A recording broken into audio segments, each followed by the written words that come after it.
JLTV, la chaîne sans limite. Musique, comédie, éducation, information et divers.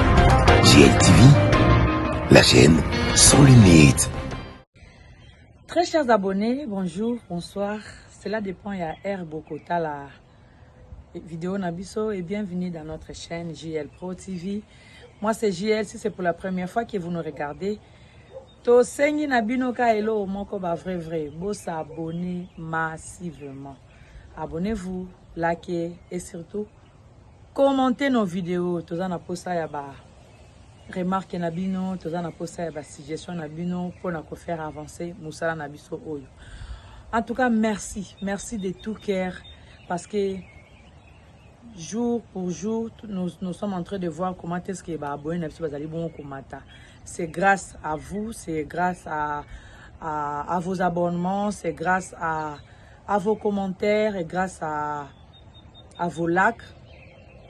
Quand vous likez nos vidéos, vous commentez, vous partagez, ça fait de nous ce que nous sommes aujourd'hui. Un grand merci, vraiment un grand merci de tout cœur. Nous sommes une chaîne qui venons avec nos analyses. Nous faisons des analyses par rapport à tout ce qui se passe dans nos milieux de travail, dans nos milieux là où nous vivons. Bisika nyonso oyo tozali soki likambo ezali tozanga raté comme la bino. Tomeka kosala ba analyse par rapport ya likambo oyo et monani. Ça fait un bon bout de temps na tozala ki tosola ki na binote bomona ngai liboso ya ba itandemike na binote. C'est parce que j'ai été éprouvé, j'avais perdu mon beau-frère, paix à son nom, Régence Mazamba, que j'appelais affectueusement Jomaz, Atika Kibiso, et ça là qui passe, et ça là qui vraiment passe, mais bon, je dis que Nzambe Koloye, et mon mutasepela qui a son mutunaye, évidemment ça fait mal, raison pour laquelle bon mon engaï moi un bout de temps dans la sous vidéo parce que Nazala qui éprouvé, ma petite sœur avait perdu son mari, alors la Bible dit il faut pleurer avec ceux qui pleurent, tozala bon que c'est tozala bon que meka ko consoler yango Nazala qui liboso ba petit écran na binoté pour nous restar la vidéo. Que son âme repose en paix, Dieu a donné, Dieu a repris. Courage à ma petite sœur, Nabi Koza Makasi, tu es une femme forte. C'est vrai, le mari t'a laissé avec les enfants. Dieu est le père des orphelins et il est aussi le mari de veufs. Courage à toi, nous sommes des cœurs. Merci beaucoup. Aujourd'hui, tu me bino li solo Oyo et Salemi Bongo na États-Unis d'Amérique et Salemi Bongo na État ya Adao.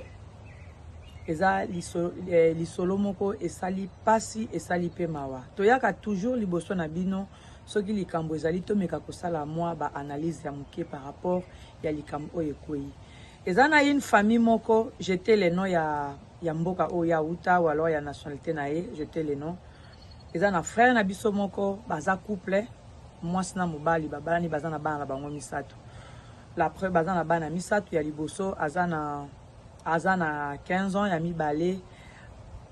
Azana 16 ans, il a mis balai. Azana 13 ans, na Omsusu, Yasuka.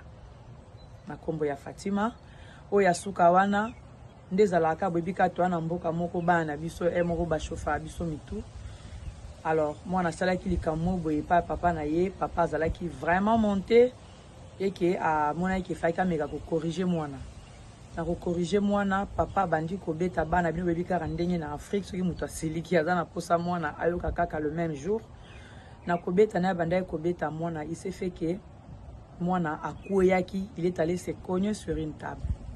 Papa tellement zalaki très monté, azalaki vraiment en colère. Mwana qui se cogner na mesa. Papa tellement zaki na vraiment il était en colère. Asisi ko beta mwana Abiminae accueilli. Il ne s'est pas rendu compte que l'enfant s'est connu. Na mesa pour me la est-ce qu'il va bien? Est-ce que et ça les maki bongote. qu'est-ce qui est arrivé? Papa abimi à Kenaï.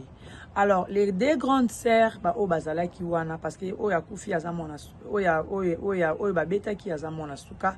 Les deux grandes sœurs, bah moni le ki na bango ya kukoya, bah ye, bah memi bah omi balé, bah kota ye mena na chambre, bah kela lisanye na mbeto. Bah memi pe yana, bah yana emi balé, bah memi bah ke kocha ye bongo na mbeto na bango mwana lali. Papa bimi na yakei. La maman était au travail. Le matin, bazo lamuka, batala boy bakuti, Fatouma est décédée. Mwana kufi. Bakeko lamsa mwana zo lamkate. L'enfant est parti. Et sali mawa, et sali pasi, histoire oyo. Kotala, kokumba zemi, eza pasi. Kokumba zemi eza pasi. Na ba caprice ya zemi, moi na komi na âge ya 13 ans, une fille qui avait peut-être, qui avait encore plein d'avenir devant elle. Et suite ya kanda, papa beti mwana akufi. Bon, maintenant tu remets un peu comme ça la analyse. Est-ce que frappe wana ya onde bomi mwana? Nana posa il y a des commentaires na bino. Peut-être que moi na era se konya ki na mesa, peut-être que ça qui, peut-être qu'il y a ça qui hémorragie interne. Papa qui tellement en colère. Aki pa kite ata la mwana na posa koya ki bayani ba mimi na mbet ba ko kuta mwana na tongo mwana kofi.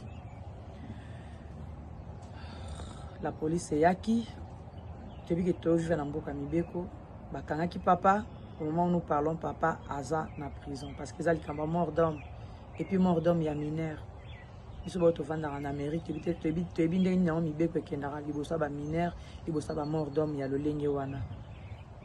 Et puis, non seulement mort d'homme, aza mineur, et puis, il y a maltraitance. Chers parents, chers Africains, nous vivons dans Mboka Batu. To vanda pa abisote.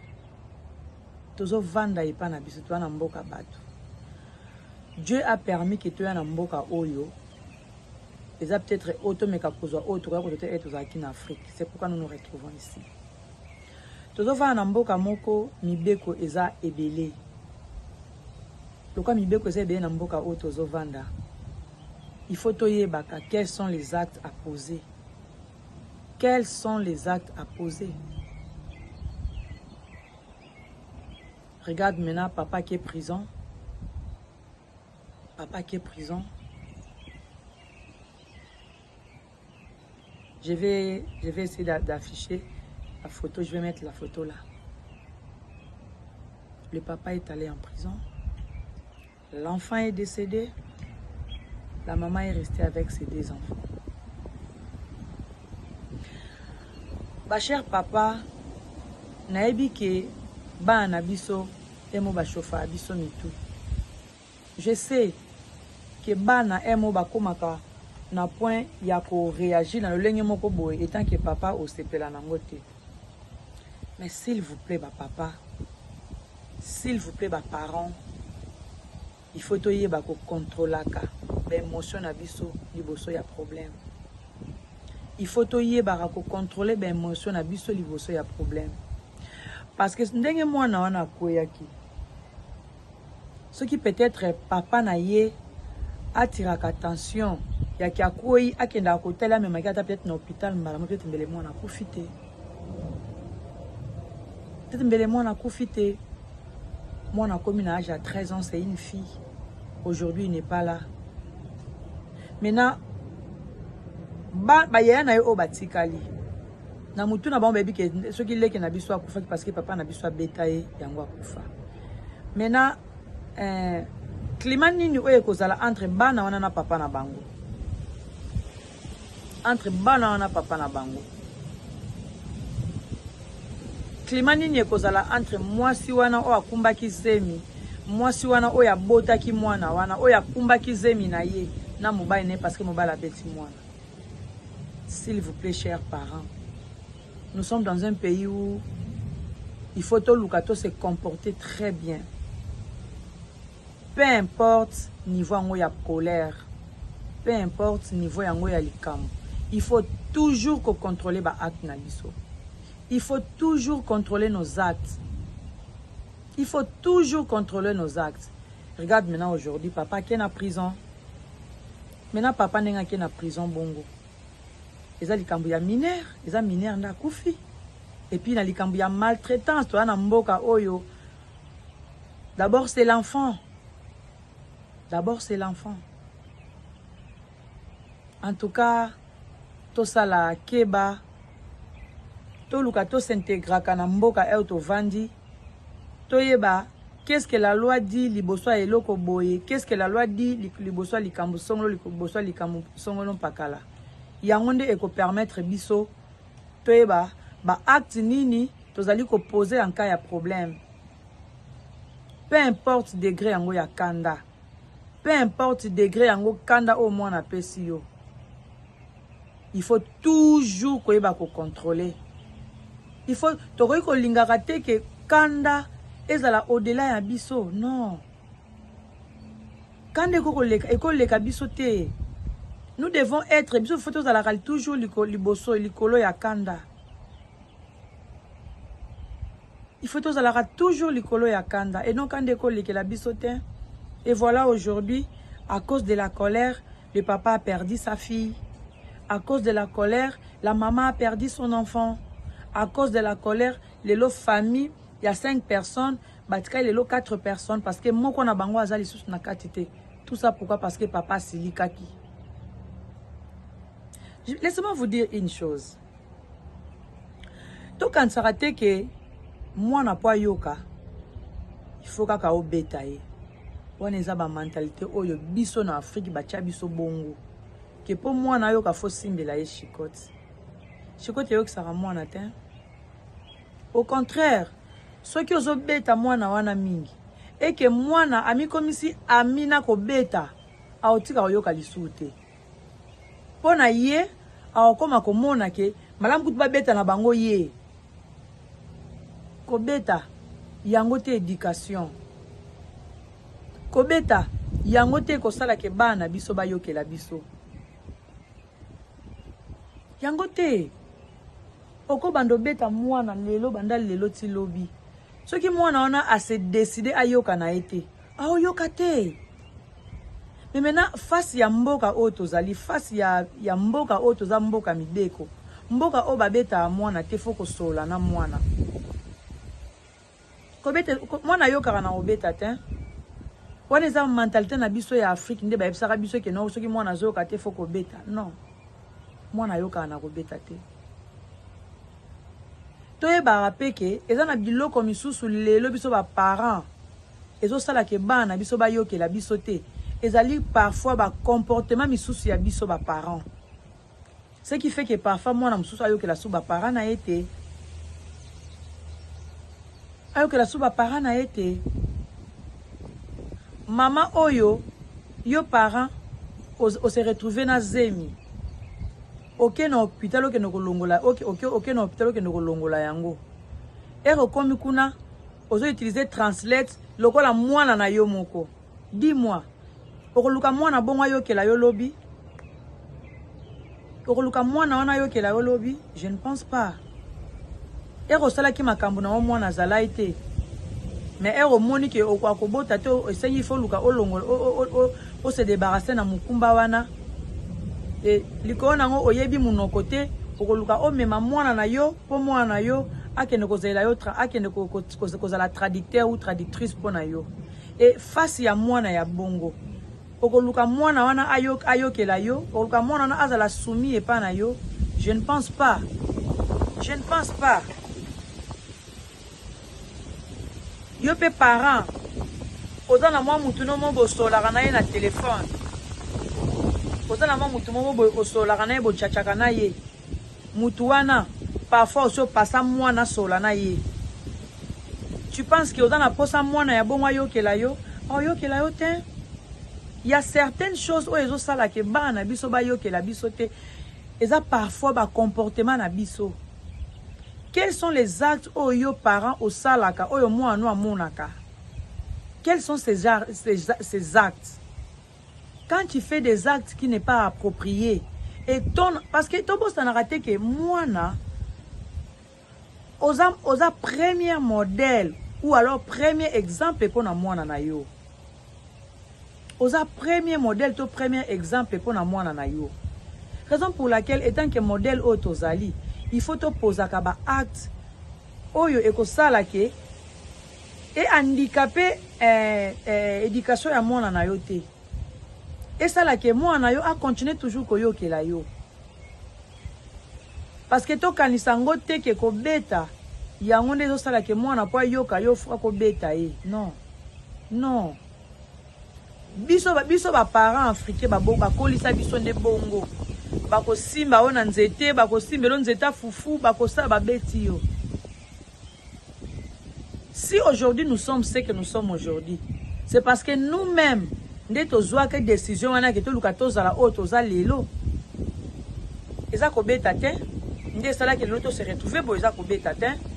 Eza que l'enfant elle-même a pris la décision ya ko yeba ko frayer nzela ko yeba ko sala bolamu pona vie na e. Et c'est pourquoi lelo tozali ko se retrouver lelo toza ba maman, lelo toza place tozali parce que tobo sanaka te mwana Yé moko aza au centre d'éducation na ye.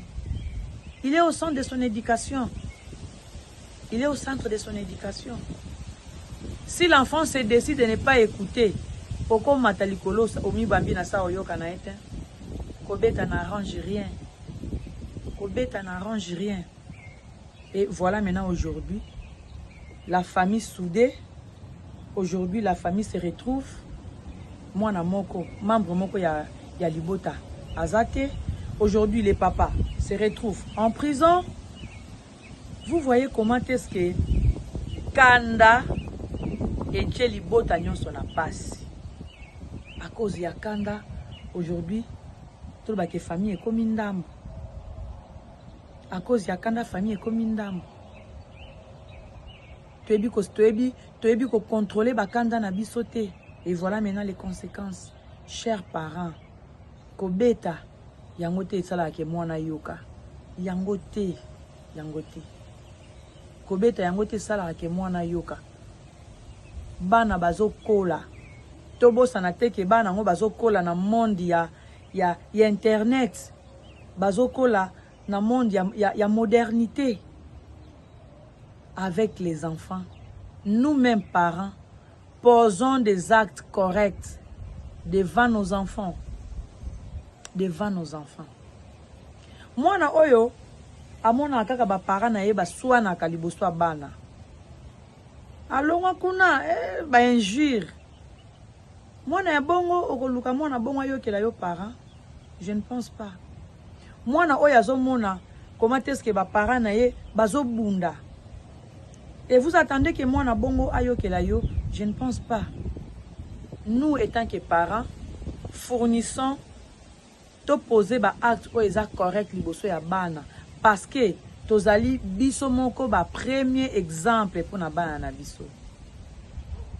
Nous sommes aujourd'hui le premier modèle, le premier exemple pour nos enfants.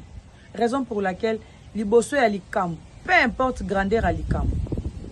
Bande konanga. Ce qui to betaka, to tika. Parce que papa oya beti mwana lelo se retrouver na prison. Akana kiteke akobeta mwana akobomaye. Akana kiangote. Aujourd'hui lelo papa se retrouver na prison. Pona nini, pona kanda a se décider à beta mwana parce que mwana sali mabe. Kobeta na ya mwana ememi liwa na kati ya libota, ememi papa ke na prison, ememi famille e kabwani famille e katani famille ezangi mutu moko na kati. Eza malamu te. Chers parents, toza wana pona kwa kopesa bato ba leçon te, mais toza wana pona koya ko se compléter. Makambu oyo ezokoya na ba communauté na biso, to ezokoya na ba ndinga place to vandi, ça doit nous servir de leçon. Je ne dis pas que ça la mapona ngalobi que ça la mapona yolobi, mais ça doit nous servir de leçons. Quand un enfant, il y a plusieurs manières. Ce qui moi appelle yo kanda ou ko sala en sorte que moi na ayeba ke makam na sali makambu na sali papa ba parents na ba sepeye na ngote. Ezaka akobeta te. Ezaka akobeta te. Et surtout na mboka otozali likambu ya maltraitance. Bana bakendaka na ba hôpital, na bakendaka na ba classe, je m'excuse. Batuna ka bango soki ta bandako ba beta ka bango. Batuna ka bango soki ba lala ka bisika ya bien. Batuna ka bango soki ba lia ka bien. Mwana za ya yo moko, mais aza contrôler na bakolo mwana. Raison pour laquelle yo étant que biso étant que ba parents, il faut to yeba nini toko sala na mwana. Po lobi e balukela biso te. Papa oya kena azala ko luka beta mwana na ye. Abeta ki mwana teke na objectif aboma ye. Non. Abeta ki teke na objectif ya aboma ye. Te. Abeta ki ye pour peut-être à corriger ye.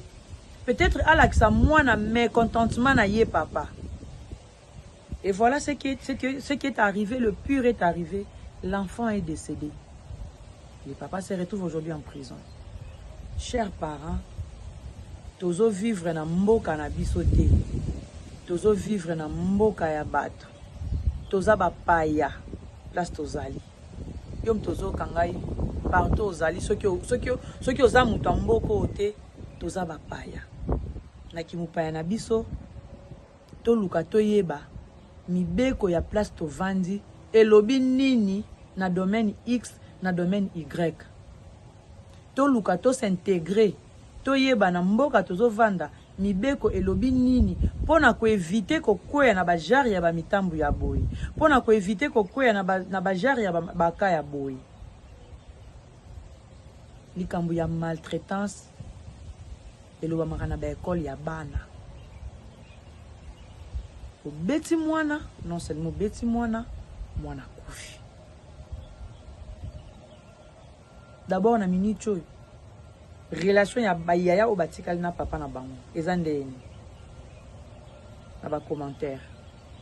Relation ya mwasi na mobali na ye, mwasi oya kumba kizemi étant que femme, étant que maman na kumbi zemi na nga mwana na aussi 9 mois, poko mwana ko ça 9 mois, ça fait très mal. Et aujourd'hui à l'âge de 13 ans akufi pour nini? Parce que papa a silikaki a se décidé à beta mwana et l'enfant est décédé.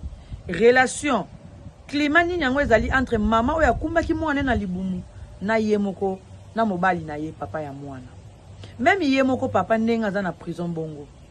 Évidemment na mutual conscience ekoya, mais ekoya après il se retrouve déjà na kacha boloko. Vous comprenez? Chers parents, place tozali toyeba to s'intégrer, toyeba qu'est-ce que nous devons faire et qu'est-ce que nous ne devons pas faire pour que lobby est tourné mal contre Bisso. La famille était unie. Aujourd'hui, la famille se retrouve brisée. Pourquoi? À cause de la colère. À cause de la colère, tout est amené boussier. Tout est commis et baby. Papa na prison, moi satikali na bana. Ils ont malamuté. Ils ont malamuté. Tout ça là, vraiment keba. Tout ça là, vraiment attention, peu importe les comme ça, tout ça dans kanda, toyeba s'il vous plaît, ba parents, toyeba ko se contenir pour n'en poser ba jari ba acte à boité, ba acte ezo même la biso baliwa na niveau ya ba famille na biso, baliwa na niveau ya banda kuna biso. Merci beaucoup pour na attention au beaucoup accordé na vidéo oyo. Todo senga bino kaka eloko moko. Eza aventure to bandaki. Tobandaki na 0 abonné, 1 abonné. Ti lelo to komi esika to komi eza grâce ya effort na bino. Yo muto otala ngai nan peut-être s'abonner te to sengi na yo eloko moko please. Kota. Eza nango facile. Eza vraiment facile. Eza nango pe gratuit. O fele esenga nango mbongo te. E kozala nango pe tami ebele te. O koti kaka. O komi JL Pro TV. Au koti wana ododi ka na place wana na place wana ya nini ododi et puis ko bosanate ko activer cloche ya notification pour et permettre yo à chaque fois que tu poster ba vidéo na biso et permettre yo otala yo pe muto otala nga na sengi na yo soko landi vidéo na biso please na sengi na yo o commenter na lisolo na otu ko betela bino o estremi na mboka ya États-Unis d'Amérique yo muto landi lisolo oyo mais quand on copie ça biso ce que tu penses par rapport à cette famille où ils ont posé na minicho. Le papa avait bien fait, il a à moi parce que moi on a pensé qu'il est kanda, il avait bien fait. Bon, réaction pe ya moi sina mobali na ye, climat ya moi sina mobali na ye, e kozala ndenge ni. Climat ya bana wana na papa na bango e kozala ndenge ni. Donc na ba commentaire na bino naza na posa na tanga bino na ba commentaire na bino. Ce qui vous paye na make-up na lelo, c'est grâce à Yaprisi, mutachenga make-up oyo, mutazo bon sa maman a bango a osa en sorte que maman na bango a continué kozala loko à moi na 12 ans. Merci beaucoup. Un grand merci na ba o nyonso. Bako liker ba vidéo na biso, bako commenter yango nzamba lola a pambola bino. Derrière la caméra, tu as bon un ingénieur junior Masoluka Otozopesa bon merci infiniment parce que azali toujours ko rendre maman na service, ko soutenir maman na pour affaire aventure ya maman na bango et continuer ko kende liboso. Na pesi ba gros bisous na ngai na famille na ngai nyonso na tous les ndaye na pesi na ba gros bisous na bino ko na maman ya biso Rit Mbumba. Ma mère que j'aime bien, gros bisous à toi maman. Dans tous les ndaye, là je vois des grâces ndaye, des bons cliffs ndaye, Tozé Belé, Dorcas Bonze, Niclette Landou, ba nièce nangayi, ba neveu nangayi, ba gros bisous na bino. Mouklara, courage à toi ma petite, courage à toi. Je sais que c'est pas facile, mais courage à toi. Nzambalo la opesa o makasi. Soki mwana nzambe azongi lelo te tokomonana na prochaine vidéo. Bye bye, ciao.